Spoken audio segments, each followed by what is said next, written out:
Hello guys, welcome to எக்கமெண்ட்ஸ் commentary. நம்ம வீடியோவில் வந்து பேட்மேன் அர்காம் ஒரிஜின்ஸ் தான் பார்க்க போகிறோம். ஏன் நம்ம அது பார்க்குறோன்னா மொத்தம் 4 கேம் இருக்குது. Batman Arkham origins, Batman Arkham asylum, Batman Arkham city, அப்புறமா பேட்மேன் நைட் அப்படின்ற 4 கேம் இருக்குது. அண்ட் அப்புறமா இந்த கேமில் வந்து நம்ம பேட்மேன் வந்து ஒரு எதுவுமே தெரியாத மாதிரி தான் இருப்பார். அப்புறமா கௌதம் போலீஸ் டிபார்ட்மெண்ட் இருக்குல்ல, அந்த சிட்டி, அவங்க கூட இவனுக்கு எதிராக தான் இருப்பாங்க. அப்புறமா இன்னொரு விஷயம், ஒரு முக்கியமான விஷயம் என்னென்னா, நம்ம பேட்மேனுக்கு ஜோக்கரை பற்றின எந்த விஷயமும் தெரியாது. ஜோக்கர்னால் யாருன்னு கூட தெரியாது. அந்த மாதிரி தான் இந்த இது இருக்குது. இதை நம்ம அப்படியே மைண்டில் வச்சுட்டு நம்ம கதையை மூவ் பண்ணலாம். நம்ம பேட்மேனுக்கு வந்து அந்த பேட் கேவ்லேருந்து ஒரு இன்ஃபர்மேஷன் கிடச்சிருக்கு. அது என்னென்னா, இந்த ஜெயில் இருக்குது, அந்த ஜெயிலேருந்து சில ஜெயில் கைதிகளெல்லாம் இந்த பிளாக் மாஸ்க்குன்ற ஒருத்தன் வந்து கூட்டிகிட்டு போகிறான் அப்படின்ற மாதிரி இன்ஃபர்மேஷன் கிடைக்க, நம்ம பேட்மேனும் இதை என்னென்னு போய் பார்க்கலாம் அப்படின்ற மாதிரி உள்ளே போய் பார்ப்பார். பார்த்தா தான் இந்த பிளாக் மாஸ்க்குன்னு ஒருத்தர் இருக்கான் அப்படின்ற மாதிரி தான் தெரிய வந்த உடனே, பிளாக் மாஸ்க் வந்து அந்த கௌதம் சிட்டியோட கமிஷனரையும் அப்புறமா அந்த வார்டனையும் பிடிச்சி வச்சுருக்கான். அந்த கமிஷனரை வந்து அந்த இடத்துக்குள்ளே வச்சு அவன் சாவடிக்கலான்னு முடிவு பண்ணியிருப்பான்.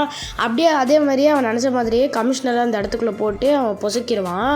அதை பார்த்து நம்ம பேட்மேன் வந்து காப்பாற்றலாம் ட்ரை பண்ணுவார். ஆனால் முடியாது.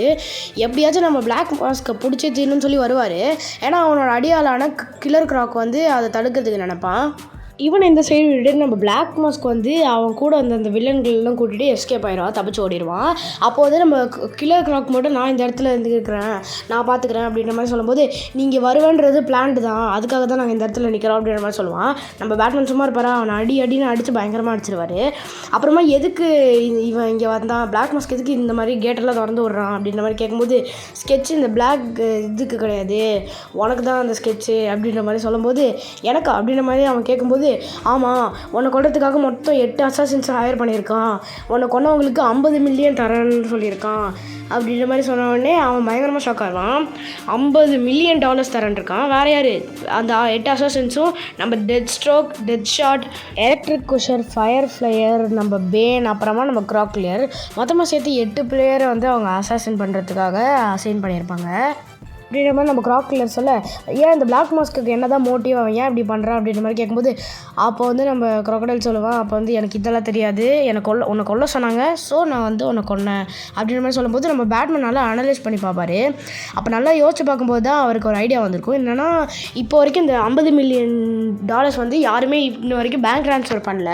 ஸோ அவங்க எல்லாருமே பணமாக தான் எடுத்துருக்க சான்சஸ் இருக்குது. ஸோ இந்த லோக்கலில் யாராச்சும் விசாரித்தா அந்த லோக்கல் மெம்பர்கிட்ட விசாரிப்பார். அப்போ தான் அவர்கிட்ட விசாரித்ததில் என்ன தெரிஞ்சிருக்குன்னா, இந்த பென்குயின் தான் இந்த பிளாக் மாஸ்க்கு பணம் கொடுக்குறான் அப்படின்ற மாதிரி விஷயம் தெரிஞ்ச உடனே, ஸோ இந்த பென்குயின் பார்த்தா ஏதாச்சும் ஐடியா கிடைக்கும் அப்படின்ற மாதிரி அவரும் பென்குயின் பார்க்கறதுக்காக அந்த இடத்துக்கு போவார். உள்ளே போனால் எலக்ட்ரிக் குஷர் வந்து, நான் தாண்டா பெரிய ஆளு, என்கிட்டே வரியா, வா அடிச்சு மோதி பார்க்கலாம் அப்படின்ற மாதிரி கெத்தாக வருவார். ஏன்னா நம்ம பேட்மேன் ஒரே கேக்கில் நம்ம எலக்ட்ரிக் குஷரை காலி பண்ணிடுவார். காலி பண்ணது மட்டும் இல்லாமல் அங்கே இருக்கிற ஒருத்தர்கிட்ட வந்து கேட்பார், இங்கே எங்கே பிளாக் பென்குயின் இருக்கா அப்படின்ற மாதிரி கேட்கும்போது அவங்களும் சொல்லிடுவாங்க. அதில் ஒருத்தர் வந்து வழி சொன்னோடனே ஸ்ட்ரெயிட்டாக போய் நம்ம பென்குயின் இந்த மாதிரி தலைங்கெல்லாம் தூக்கி பிடிப்பார். பிடிச்சிட்டு, ஏன் இப்படிலாம் பண்ணுறீங்க, அதை ஏதாச்சும் சொல்லு அப்படின்ற மாதிரி ஐடியா கேட்கும்போது அப்போ க்ளூ கேட்பார். அப்போ வந்து அவர் சொல்லுவார், இப்போ இருக்கிற பிளாக் மாஸ்க் வந்து பிளாக் மாஸ்க்கே கிடையாது, பிளாக் மாஸ்க் வந்து அவங்க கஸ்டடியில் கடிச்சு வச்சுட்டு ஒருத்தன் பிளாக் மாஸ்க்குன்ற மாதிரி நடிக்கிறான் அப்படின்ற மாதிரி சொல்லும்போது, யாரோ ஒருத்தர் பிடிச்சி தரன்னு இழுப்பாங்க. அது யாருன்னு பார்த்தா வேறு யார், நம்ம டெட் ஸ்ட்ரோக் தான். அவர் நம்ம பேட்மேன் எழுத்தோன்னு தான் தெரியும். நீங்கள் இந்த கேம் விளையாண்டுருப்பீங்கன்னா உங்களுக்கு தெரிஞ்சிருக்கும். இந்த இருக்குல்லையே கஷ்டமான ஃபைட்னா அது நம்ம டெட் ஸ்ட்ரோக் கூட சண்டை போடுறது தான். எப்படியும் நீங்கள் அவ கூட ஃபைட்டை முடிச்சிட்டிங்கன்னா அப்புறமா நம்ம பென்குயின் சொல்லுவார், நீ இவன் அடிக்கிறதுல ஒரு யூஸும் இல்லை, இவனுக்கு ஒரு இன்ஃபர்மேஷன் தெரியாது, நம்ம பிளாக் மாஸ்க் எங்கே இருக்கான்றது எனக்கு மட்டும் தான் தெரியும் அப்படின்ற மாதிரி சொல்லிட்டு போயிடுவார். அப்போ நம்ம பேட்மேனுக்கு எந்த ஐடியாவும் கிடச்சிருக்காது, எப்படி அவனை தேடி பிடிக்கலாம், நம்ம பென்குயினை பிடிக்கலான்ற மாதிரி யோசிக்கும் போது அவருக்கு இன்னொரு இன்ஃபர்மேஷன் கிடச்சிருக்கும்.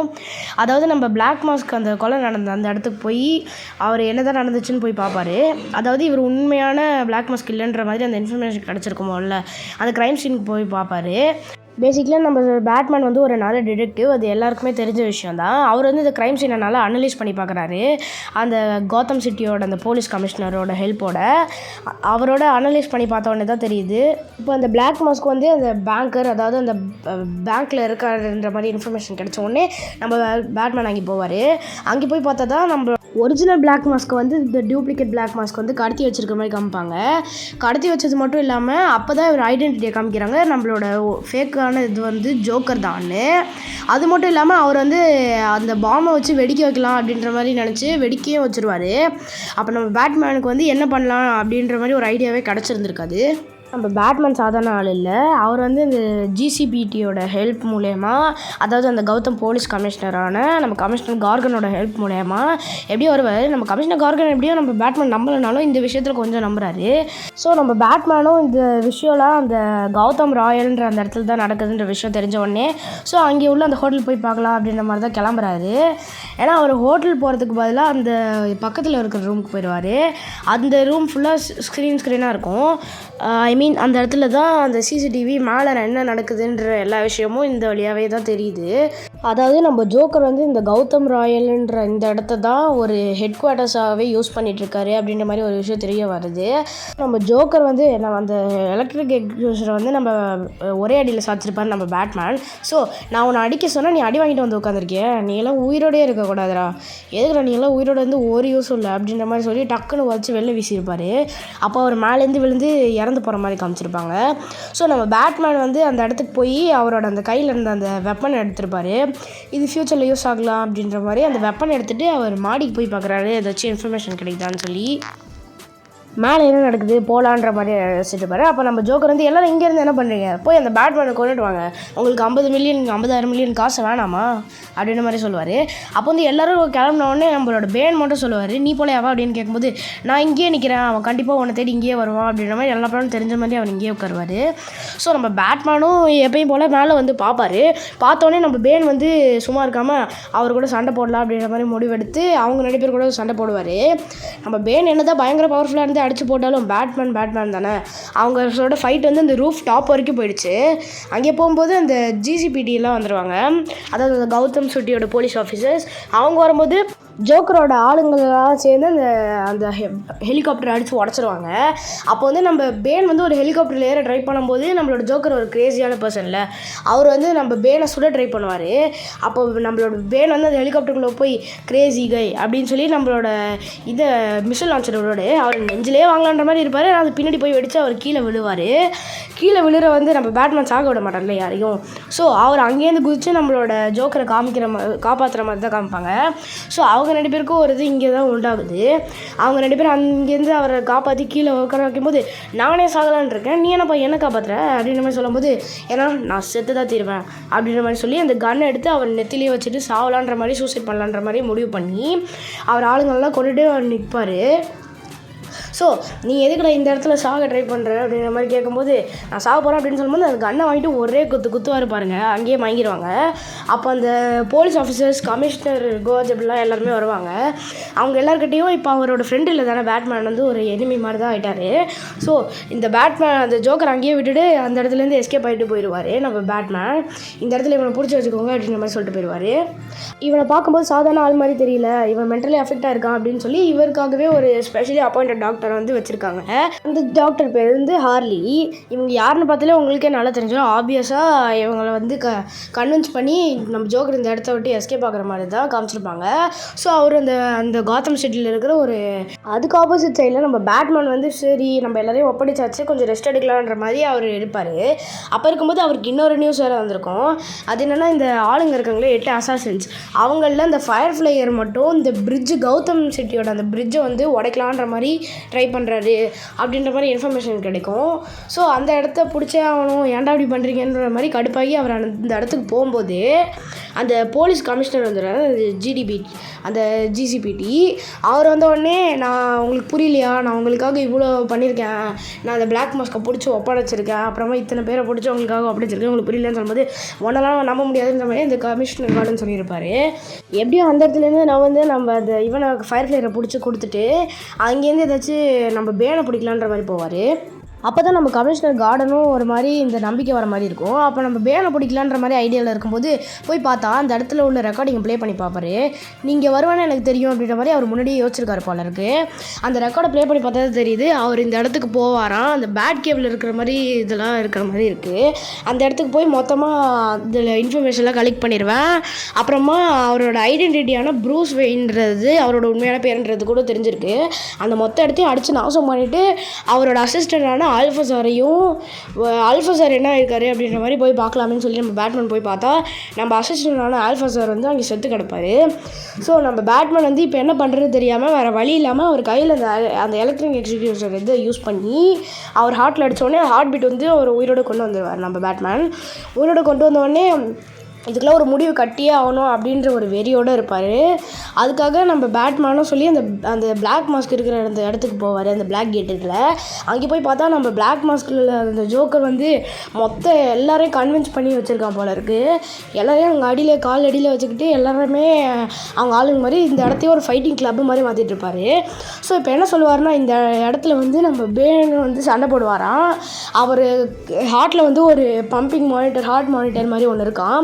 ஒவ்வொரு பம்புக்கும் ஒவ்வொரு ஹார்ட் ஆகும்போது ஒவ்வொரு பம்புக்கும் நம்மளோட ஜோக்கரோட சேரில் கனெக்ட் ஆன அந்த இது வந்து ஷாக் கிடைக்குமா. ஸோ ஒரு கட்டத்தில் அது ஃபுல்லாக சார்ஜ் ஆனதுக்கப்புறம் நம்மளோட ஜோக்கர் வந்து இறந்து போயிடுவார். அதுக்கு முன்னாடி நீ காப்பாற்றணும் அப்படின்ற மாதிரி தான் நம்ம ஜோக்கர் நம்ம பேட்மேனுக்காக தான் வெயிட்டே பண்ணிட்டு இருந்திருப்பார் போல இருக்குது. ஸோ இதை ஸ்டார்ட் பண்ண உடனே நம்ம பேட்மேனுக்கு வந்து வேறு வழி இல்லைல்ல, அவர் தான் யாரையும் கொல்ல விட மாட்டார், சாக விட மாட்டார். அதனால் சண்டை போடணும். வேறு வழியில் 2 பேரில் யாராச்சும் ஒருத்தர் கொன்னே ஆகணும். ஸோ நம்ம பேட்மேன் அவரோட கையில் இந்த எலக்ட்ரிக் எக்ஸ்டிங்விஷரோட இதை யூஸ் பண்ணி அவனோட ஹார்ட் பீட்டை ஸ்டாப் பண்ணிடுவார். ஸோ அவனை கொண்டுட்டார் அப்படின்ற மாதிரி நம்ம ஜோக்கரும் குதிப்பான். ஏன்னா வாட்டரில் வச்சு மறைச்சிட்டு இருப்பான், நீ ஏதாச்சும் பண்ணினா இவனை சுட்டுருவான்ற மாதிரி. கொண்டோடனே இந்த ஜோக்கர் வந்து சொல்லுவான், நீ ஒரு கொலைகாரன், பேட்மேன் ஒரு கொலைகாரன், அவனை கொண்டுட்டான் அப்படின்ற மாதிரி சொல்லிவிட்டு நம்ம வார்டனை சுட வருவார். அப்போ நம்மளோட போலீஸ் ஆஃபீஸரான கமிஷனர் கார்டன் வந்து இடையில குதிச்சு காப்பாற்றிடுவார். ஸோ நம்ம ஜோக்கர் வந்து கொலைகாரன் பேட்மேன் அப்படின்ற மாதிரி சொல்லிட்டு எஸ்கேப் பண்ண உடனே நம்மளோட பேட்மேன் கிட்டே வரும்போது ஒன்றும் பிரச்சனை இல்லை, நான் வந்து ஒரு புல்லட் ப்ரூஃப் சூட் வந்து என் உடம்பு ஃபுல்லாகவே போட்டிருக்கேன் அப்படின்ற மாதிரி சொல்லியிருப்பார். ஸோ அதுக்கப்புறம் நீ ஒரு கொலை பண்ணிட்டே அப்படின்ற மாதிரி சொல்லும்போது, நான் ஒன்றும் கொலைலாம் பண்ணல, நான் ஹார்ட் பீட்டை ஸ்டாப் பண்ணி வச்சுருக்கேன், ஸோ நான் இப்போ ஆன் பண்ணுறேன் பாருங்கள் அப்படின்ற மாதிரி சொல்லியிருப்பார். ஆன் பண்ண உடனே நம்ம பேர் செம கடுப்பாயிடுவார். ஏன்டா என்னை பார்த்தா விளாட்டு பொம்மை மாதிரி இருக்கா அப்படின்ற மாதிரி அவரோட உடம்புல இருக்கிற மொத்த பாய்சனையும் ஏற்றி ஒரு ஹல்க் மாதிரி மாறி இருப்பார். மொத்த வேணமே இழுத்துருப்பார். அது மட்டும் இல்லாமல் நம்ம பேட்மேன் கொள்ளுற போது நம்ம பேட்மேன் சாதனாலா, நான் உன்னை காப்பாற்றி உனக்கு இப்படி உயிரோட வச்சுருக்கிறது, உனக்கு ஒன்றும் உயிரோட வச்சுருக்கிறதே பெரிய விஷயம், நீ அதோட போயிடுது அப்படின்ற மாதிரி சொல்லி நம்மளோட பேனை வந்து தலைங்கீழ அடித்து தொங்க விட்டுருப்பார். ஸோ அவர் உடம்பு மொத்த பாய்சனை ஏற்றுனால ஒரு அமேஷியா மாதிரி ஒரு இது வந்து அவர் பேட்மேன் தான் ப்ரூஸ் வெயின்ன்ற அந்த மெமரியை மறந்துடுவார். ஸோ இப்போதைக்கு நம்ம பேட்மேன் சேஃப் தான். ப்ரூஸ் வெயின்ன்றது யாருக்கும் தெரியாது, தெரிஞ்ச ஒரு ஆளுமே இந்த மாதிரி மறந்துடுவார்ல. ஸோ நம்ம பேட்மேன் வந்து ப்ரூஸ் வெயின்ன்றது யாருக்கும் தெரியாது. ஸோ நம்ம சர்ச்சுக்கு ஸ்ட்ரெயிட்டாக போவார். போன உடனே நம்ம ஜோக்கரை போட்டு அடிக்கும்போது, நீ இதை தப்பு பண்ணியிருக்க, போய் பாவ மன்னிப்பு கேளு அப்படின்ற மாதிரி கேட்கும்போது, நான் யாரையும் கொல்லலை, பேன் வந்து உயிரோடு தான் இருக்கான் அப்படின்ற மாதிரி சொல்லும்போது, பேன் உயிரோடு இருக்கானா, அது சாத்தியமே இல்லை அப்படின்ற மாதிரி சொல்லும்போது, அதெல்லாம் உண்மையாகவே அவனை அப்படி தான் வச்சுருக்கேன் அப்படின்ற மாதிரி அவனை வந்து போலீஸில் விட்டு கொடுத்துருவாரு. அப்புறமா இவனை இந்த மாதிரி அடித்து போட்டுட்டு அந்த கௌதம் சிட்டியோட கமிஷனர் கார்டன் வந்திருப்பார். ஸோ இவனை வெளில விடாதீங்க, வெளில விட்டால் இவன் நிறைய பேரை கொன்றுவான், ஸோ இவனை அரெஸ்ட் பண்ணிடுங்க, ஜெயிலில் நல்லா இறுக்கி பூட்டிடுங்க அப்படின்ற மாதிரி சொல்லி சேஃப்டிக்கு ஒரு கண்ணையும் கொடுத்துட்டு போவார். ஸோ நம்ம இப்போ கமிஷனர் கார்டன் அப்புறமா மொத்த கௌதம் சிட்டி போலீஸ் ஆஃபீஸரும் நம்மளோட இவனை பேட்மேன் நம்ப ஆரம்பிக்கிறாங்க. ஏன்னா அவன் நல்லது தானே பண்ணுறான். அதோட இந்த கதை முடியுது. அதுக்கப்புறம் எங்கே கண்டினியூ ஆகுதுன்னா பேட்மேன் அர்காம் அசிலியாம்ன்ற கதையில் தான். ஸோ ஓகே கைஸ், வேறு ஒரு நல்ல வீடியோவில் பார்க்கலாம். டாடா பாய், see you.